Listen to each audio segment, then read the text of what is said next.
Olá, meus irmãos, paz de Cristo. Mais um vídeo, mais um estudo para o canal Efraim Ministério Sode. Parte de número 9, 2 Samuel, capítulo 11. Vamos falar de Davi hoje, ok? Aqui no capítulo 11 de 2 Samuel, eu só vou ler o verso de número 1. Até porque o restante dos versos, né, vão estar tratando do adultério, né? De Davi, a morte de Urias, o profeta Natan se levantando ali contra Davi e tal, né? Mas se você olhar para a vida de Davi, foi uma vida de muitas guerras, muitas pelejas, muitas perseguições, né? E dentro dessa vida, como nós temos a nossa vida de guerra, de peleja, tem momentos que nós somos derrotados, tem momentos que nós caímos, tem momentos que nós adulteramos, né? Ou traímos o Senhor Jesus.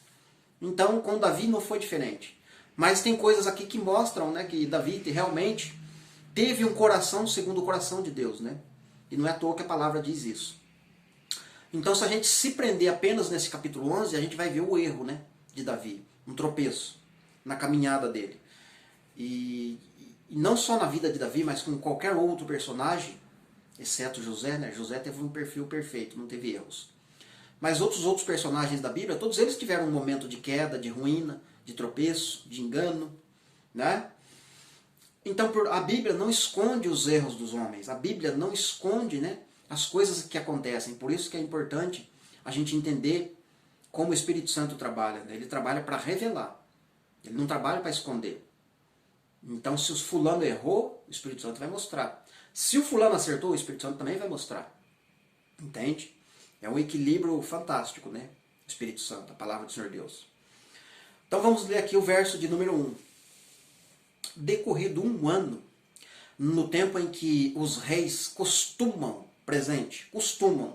sair para a guerra, enviou Davi a Joabe e seus servos, e com ele a todo Israel, 12 tribos, que destruíram os filhos de Amon e sitiaram a Rabá.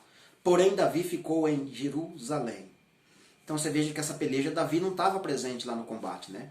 Mas o texto está mostrando que Joabe e os seus servos, né, todo Israel, 12 tribos, destruíram os filhos de Amon. Isso é um contexto de grande tribulação, né? Jesus, entre aspas, nosso rei, nosso general, não estará presente na grande tribulação. Mas no contexto de grande tribulação, Israel, 12 tribos, nós venceremos os filhos de Amon. Fisicamente Jesus não estará presente, né? Mas vai chegar um momento que ele vai estar presente conosco ali, né? Na hora da ira, né? De derramar sobre a besta e o reino da besta, né? Mas alguns reinos vão ser destruídos antes da segunda vinda de Cristo, isto é, por nós, entende? Então é um contexto aqui que mostra o futuro também, né? Mas o interessante, meus queridos, uma das pelejas que Davi teve, e é a mais famosa, inclusive, é a mais revelada para nós, por enquanto, é Davi e Golias, né? Aquela peleja, né? Davi afrontando, Golias afrontando o povo de Deus. Agora, observe só algumas características de Golias. Golias, né, tinha uma boca arrogante, né? Tem homem em Israel para pelejar contra mim? Tem algum homem? Porque se tiver e me vencer, nós nos tornaremos servos de Israel. Mas se não tiver, Israel será meu servo, nosso servo. E Golias, por 40 dias, falava com exolência. Golias falava com arrogância. Você lembra de alguma boca arrogante? Abacuque 2 fala de uma boca arrogante lá, né? Daniel, então, está repleto de um homem lá, né? Que tem uma boca arrogante. Fala contra Israel. Fala contra Israel, vai falar contra Israel, né? Tem uma boca arrogante. E esse Golias tem couraças, né? Ele tem uma armadura toda ali, né? Todo bem preparado, né? Se você olhar, alguns dias atrás eu fiz um vídeo mostrando ali o corpo de Cristo e o corpo do anticristo. O corpo do anticristo, a cabeça é ouro, o peito é prata, o ventre é bronze, as pernas são de ferro, né? E o pé é barro misturado com ferro. olhando assim na literalidade, é um material difícil de ser penetrado por espada, por alguma arma, né? Ou seja, aparentemente é uma armadura poderosa, difícil de você vencer uma armadura dessa, né? Já o corpo de Cristo não tem armadura nenhuma, né? É um ser humano normal, não tem armadura. Só que o corpo de Cristo tem uma espada, né? Tem uma espada. Só que é uma espada invisível, né? Essa espada é a palavra, né? Então, do outro lado, você vai ter Davi. E o que Davi tem? Davi tem uma funda. Uma funda. Davi tem a espada, que é a palavra, ok? E Davi usa uma pedra. Uma pedra. Mas quantos e quantos vídeos, quantas e quantas pregações você já assistiu, você já ouviu, falando a respeito das pedras que Davi catou ali no chão lá, né? E foi só uma pedra que Davi jogou e a pedra acertou na testa de Golias. Por que na testa a pedra acertou? Por que a pedra não acertou no peito? No contexto do fim, a pedra vai acertar no pé da estátua, né? A pedra que é Cristo. Mas a pedra acertou na testa de Golias, né? Por quê? De repente a pedra queria, tipo, destruir o maquinamento, porque da testa, né? Da mente vem, Naum, por exemplo, fala, né? De Nínive saiu um que maquina mal contra o Senhor, né? Então a testa, né, a pedra pegou bem na testa de Golias, né? E o bicho caiu. Tombou aquela armadura toda, né? A gente também ouviu muitas coisas xingando Israel. Quantos e quantos pastores você já não ouviu? Quantas e quantas pregações você já não ouviu? As pessoas, né, menosprezando o poderio de Israel, 12 tribos. Daquela época de Davi mesmo. Por que ninguém tinha coragem de enfrentar Golias? Por que nenhum ser humano conseguia enfrentar Golias? Mas o que acontece? Ou o que aconteceu nesse período, né? Por que o povo de Deus perdeu força contra Golias, um homem só?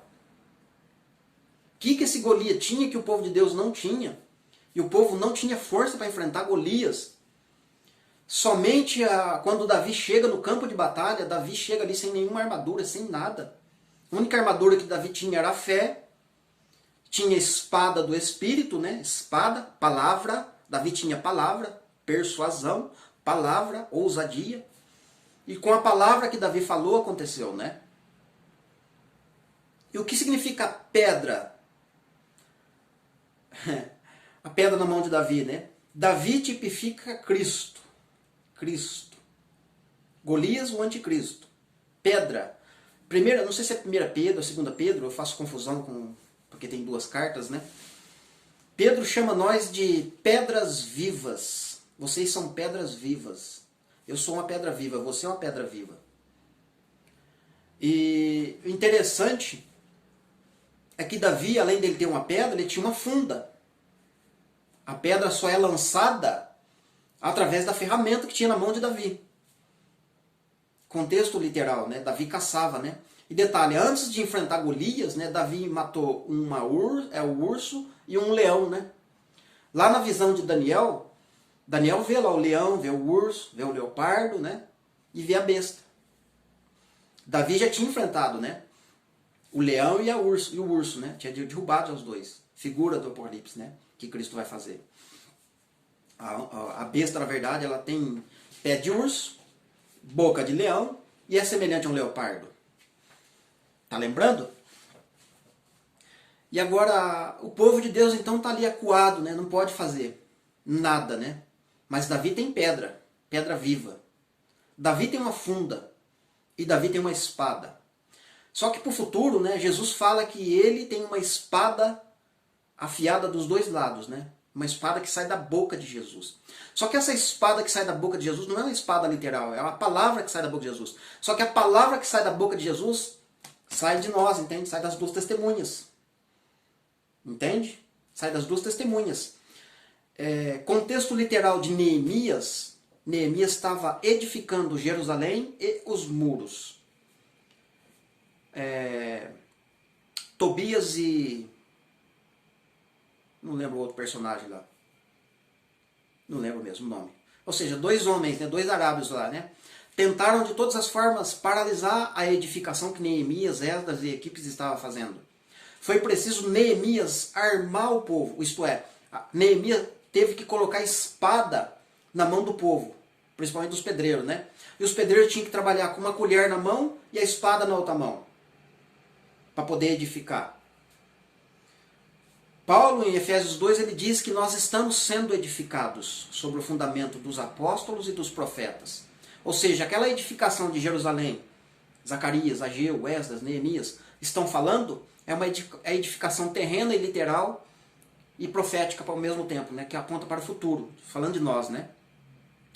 Então, Efésios capítulo 6, Paulo equipa a igreja através do Espírito Santo. Isto é, ele coloca as armaduras, né?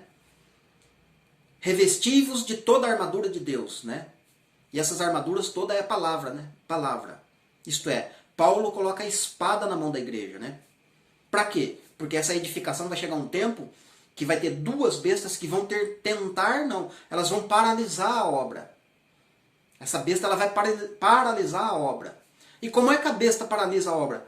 A besta ela tira a espada da mão dos israelitas. Coisa que aconteceu na época de Davi.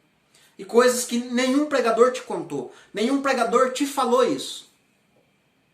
Eu vou ler um verso só para você ver que interessante. O que os filisteus fizeram para afrontar Israel?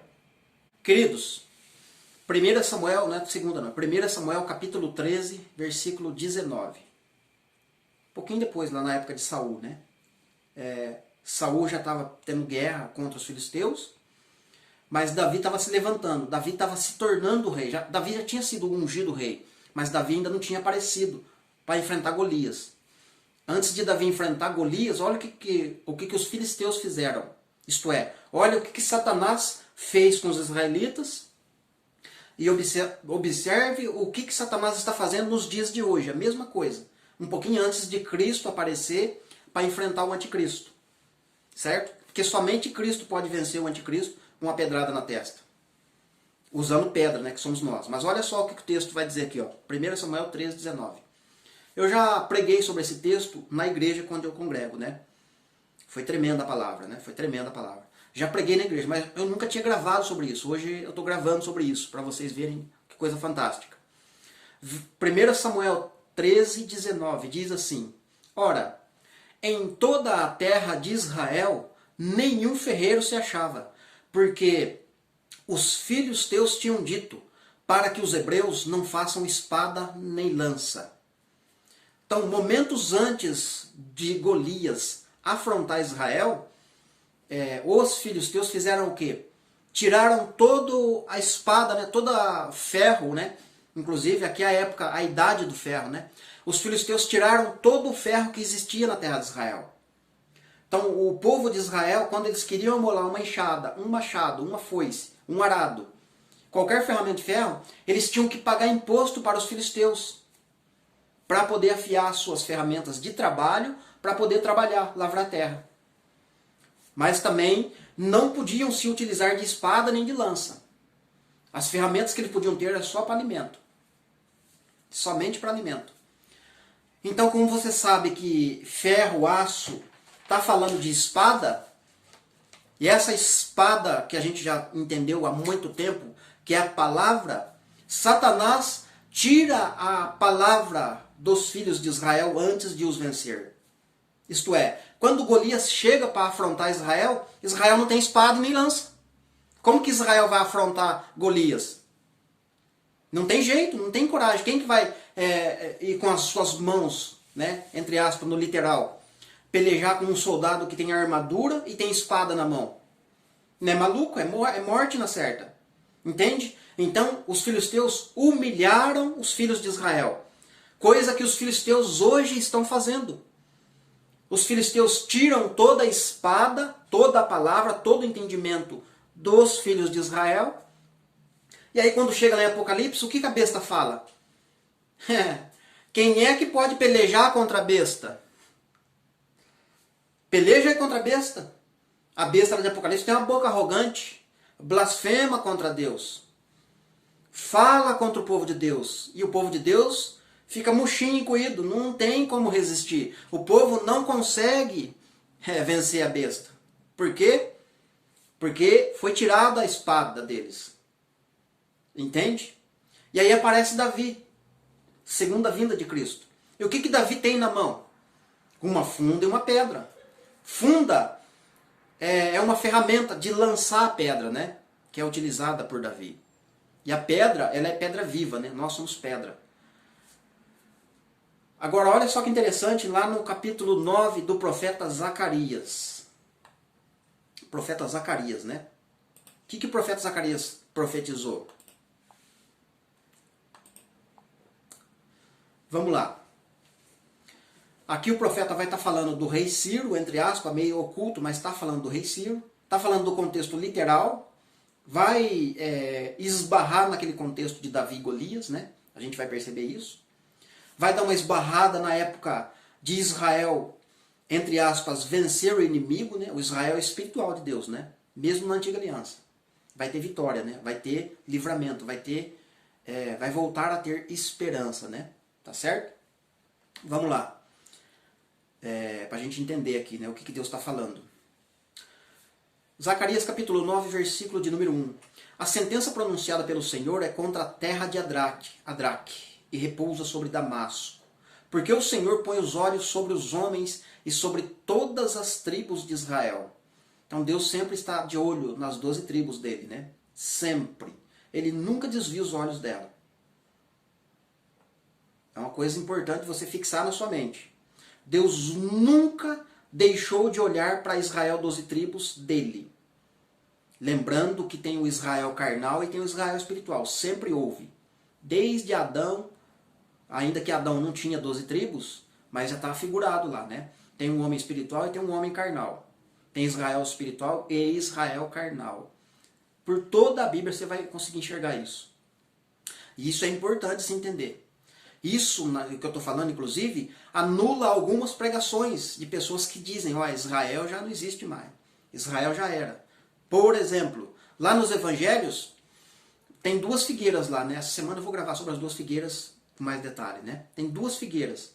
Uma figueira é seca, né? Jesus amaldiçoa ela. Israel carnal. Mas tem uma outra figueira que Jesus fala, eu vou afofar a terra. Vou colocar esterco, vou adubar, vou mexer a terra. E essa outra figueira vai florescer. Essa outra figueira não é falada. Mas a outra que secou é falada. Olha, Israel foi destruído. Israel secou. Israel não existe mais. Porque Jesus falou, ninguém coma mais do seu fruto. Mas da outra figueira que vai florescer, eles não falam. Tem ou não tem 2 figueiras? Você nunca viu? A figueira que Jesus vai mexer a terra, acho que está em Lucas 23. Eu não lembro aqui com precisão, até porque não estava no coração para falar isso, né? O Espírito Santo que trouxe a memória agora. Então vamos lá. Verso 2. Também repousa sobre Ramate, que confia com ele sobre Tiro e Sidom, cuja sabedoria é grande. Aqui é uma outra expressão que aponta para o futuro, né? Esses dias atrás a gente estudou bastante sobre isso. Tiro edificou para si fortalezas e amontoou prata como pó e ouro como lama das ruas. Riqueza, né? Abundância. Eis que o Senhor a despojará e precipitará no mar a sua força, e ela será consumida pelo fogo. Asquelon o verá e temerá. Também Gaza terá grande dor. Igualmente Ecrom, porque a sua esperança será iludida. O rei de Gaza perecerá, Asquelon não será habitada. Falando ali do contexto literal da época, não aconteceu isso, mas no futuro vai ocorrer, né? Grande tribulação. Povo bastardo habitará em Asdote, e exterminarei a sabedoria dos filisteus, a soberba dos filisteus, né? Você veja que os filisteus estão perturbando até hoje. E Deus está falando, vou exterminar a soberba dos filisteus. Mas não exterminou ainda, né? Significa que está para o futuro a profecia. Da boca deles tirarei o sangue dos sacrifícios idólatras, e dentre os seus dentes tais abominações. Então eles como um restante para o nosso Deus. Então vai ter filisteus que vai se converter a Deus.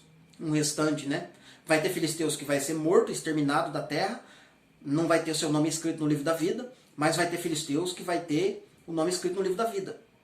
E vai ser restante para o nosso Deus. E serão como os chefes em Judá, e Ecrom e como os jebuseus, né? Falando de 2 reinos aqui, inclusive, também. Norte e sul. Verso 8. Acampar-me-ei ao redor da minha casa para defendê-la, contra as forças militantes, para que ninguém passe, nem volte, e que nem mais passe o opressor sobre eles. Porque agora vejo isso com os meus olhos. Então você veja que o Senhor Deus está dizendo que ele vai se acampar ao redor da casa dele. Onde é a casa dele? É lá em cima? Por que ele vai se acampar lá em cima? Ele já mora lá, ele já está lá, né? Ah, em Jerusalém? Ele vai se acampar só em volta de Jerusalém? Porque lá é a casa dele? E nós? Nós não estamos em Jerusalém. Ou seja, a casa dele é Cristo. Aquele que tem o nome escrito no livro da vida, que é pertencente a dele, ele está com os olhos, né, postos, né? Os meus olhos veem isso agora. E mais, né? Para que ninguém passe e volte, e não passe mais sobre eles o opressor. Ou seja, o anticristo, né? O opressor continua passando. Passou no passado, no momento atual ele está atuando, e no futuro ele vai ter mais força. Mas vai chegar uma época que não mais vai passar o opressor. Isto é, não vai ter mais anticristo na terra, né? Alegra-te muito, ó filha de Sião, exulta, ó filha de Jerusalém. Eis aí vem o teu rei, justo e salvador, humilde, montado em jumento, num jumentinho e uma cria de jumenta. Então aqui está falando de um contexto na época de vinda de Cristo, primeira vinda. Cristo viria e trazia esperança para o povo que está cativo, né? O povo que está sem esperança, o povo que está sofrendo, está sendo oprimido, né? Vinde a mim todos que estáis cansados e oprimidos, e eu vos aliviarei, porque o meu fardo é suave, né? 10. Destruirei os carros de Efraim e os cavalos de Jerusalém, e o arco de guerra será destruído. E ele anunciará a paz às nações, e o seu domínio se estenderá de mar a mar, e desde o Eufrates até as extremidades da terra. Então é um contexto, uma coisa que ainda não aconteceu na sua literalidade. Destruirei os carros de Efraim e os cavalos de Jerusalém. O que é isso? Ele está falando do povo dele. Eu vou destruir as guerras que acontecem entre Efraim e entre Judá. Efraim tem muitos cavalos, Jerusalém tem muitos carros. Estes se opõem um contra o outro e sempre estão pelejando. E estes Efraim e este Judá, meu povo, entre aspas, confiam em carros e em cavalos. Mas eu vou destruir tanto o carro quanto o cavalo. E eles vão ter que confiar em mim. E aí, ele vai anunciar paz entre eles, Efésios 2, né? Ele vos anunciou a paz, né? Tanto os que estão longe quanto os que estão perto, né? Falando lá de Efraim e Judá, lá em Efésios 2, né? Verso 11. Quanto a ti, Sião, por causa do sangue da tua aliança, tirei os teus cativos da cova, em que não havia água. Uma cova que não tem água é um poço fundo, né? Fazendo uma alusão aqui à sepultura, né? Por causa da tua aliança, tirei os teus cativos da sepultura. Ressurreição, né? 12. Voltai à fortaleza, ó presos de esperança. Eles estavam sem esperança, eles estavam presos, oprimidos. Tinham esperança, mas não tinha... Como os olhos deles estavam postos em carros e em cavalos, os cavalos e carros foram destruídos, agora eles estão com esperança e os olhos deles estão postos no Senhor. Mas eles não viram isso ainda acontecer. Também hoje vos anuncio que vos restituirei em dobro. Porque para mim eu curvei Judá como um arco e o enchi de Efraim. Suscitarei os teus filhos, ó Sião, contra os teus filhos, ó Grécia, e te porei, ó Sião, como a espada de um valente. Olha que verso tremendo. Lá em cima ele falou que ele ia arrancar o carro e o cavalo. O carro de Judá ia destruir o cavalo de Efraim. Quando ele faz isso, arranca o carro e o cavalo, porque eles estavam olhando para essas coisas, confiando nessas coisas, confiando nele, e quando eles olham para ele, né, como está em Oséias 1:11, né, nos últimos dias, no futuro, né, eu vou levantar um mestre, um príncipe, um rei, tanto Efraim quanto Judá vão olhar para um só lugar, né, para um só Cristo, né. Eles vão servir só um Deus, né, e nunca mais se dividirão em dois. Mas olha só que interessante, né? Para mim eu curvei Judá com um arco e o enchi de Efraim. Então, ele pegou as duas testemunhas, né? Casa de Judá e casa de Israel, reino do norte e reino do sul, e fez dos dois uma só ferramenta na sua mão. Lembra da funda na mão de Davi? eu curvei para mim Judá, certo? Mas se eu tiver um arco na minha mão e não tiver flecha, não vai servir de nada o arco para mim. É a mesma coisa de Davi com a funda na mão e não tiver uma pedra na mão. Mas ele curvou Judá com um arco. O arco está na minha mão. Agora onde que eu vou encontrar a flecha? Opa, as flechas estão com Efraim. Efraim e as flechas. Então vem aqui Efraim. Aí Efraim entra de flecha, entende? E aí ele vai lançando flecha para todo lado. Para destruir quem? Para destruir o povo de Deus, né? A Grécia, né? E esse contexto aconteceu com quem? Na época do rei Ciro, né? O rei Ciro. O rei Ciro veio lá do Oriente, né? Destruiu Babilônia, o rei da Babilônia, destruiu esqueci o nome da nação lá na Grécia, né? Foi um momento ali, né, que Deus estava mostrando um ungido, né, Cristo, coisas que apontam para o futuro, né? Tem conotação para o futuro. E que mais? O Senhor será visto sobre os filhos de Sião, e as suas flechas sairão como relâmpago.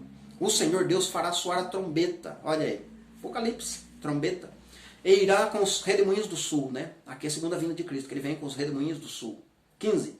O Senhor dos exércitos os protegerá. Eles devorarão os fundilábrios.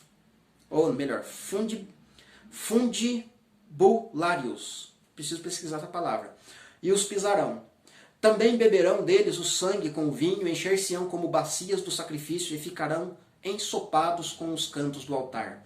Ensopados, no caso, encharcados do azeite, né? Que é a palavra. Espírito Santo, que é a palavra. O Senhor, seu Deus, naquele dia, os salvará, como ao rebanho, o seu povo. Porque eles são pedras de uma coroa. Lembra da pedra na mão de Davi? Pedras. Agora aqui é plural. Várias pedras, né? Não é uma pedra só. E coroa aí resplandecente na terra dele. Qual que é a terra dele? É toda a terra, né? Pois quão grande é a sua bondade e quão grande a sua formosura. O cereal fará florescer, os jovens e o vinho, as donzelas, né? Falando aí da segunda chuva, né? Tanto primeira e segunda chuva, tudo num contexto só. E Deus abençoando o seu povo, né? Através da palavra. Olha só que tremendo, né, o profeta, né? Como que o profeta tinha Cristo em mente, né? Ele estava vivendo ali num contexto literal, né? Na sua época, vendo as coisas acontecerem, né? Sabia do passado de Israel, já tinha coisas que falavam de Cristo. Nesse momento literal da vida dele, ele está vendo coisas acontecerem que apontavam para o futuro. E aí o Espírito Santo derrama azeite sobre ele, palavra, e ele escreve, né, com precisão, né? E é interessante, quando você olha para dentro da vida do profeta, você vê que o profeta conhece muito mais a Cristo do que nós, né? O entendimento dos profetas é muito mais profundo do que o nosso a respeito do Messias, né? Eu tenho certeza que Deus vai trazer muito entendimento para nós sobre Cristo com mais profundidade, né? Como ele deu para os profetas aqui para a gente anunciar. Porque tem muita coisa ainda escondida aí nos profetas para a gente estudar, que Deus vai trazer a luz para nós, né? E isso vai ser coisa maravilhosa, né? Amém, meus queridos? Que Deus abençoe. Parte de número 9 encerrada, né? Entre aspas, porque se a gente for falar mesmo aqui, vai longe o assunto, né? Deus está colocando ali a gente percebe que o assunto aí das duas testemunhas, do povo dele no tempo do fim, né? Tá por toda a palavra, né? Tá por toda a palavra. Não tem como você não enxergar isso, né? Tá certo, meus queridos? Que Deus te abençoe. Não esqueça de curtir, compartilhar, sendo possível, nos ajude a divulgar. E até o próximo estudo, permitindo Deus. Amém?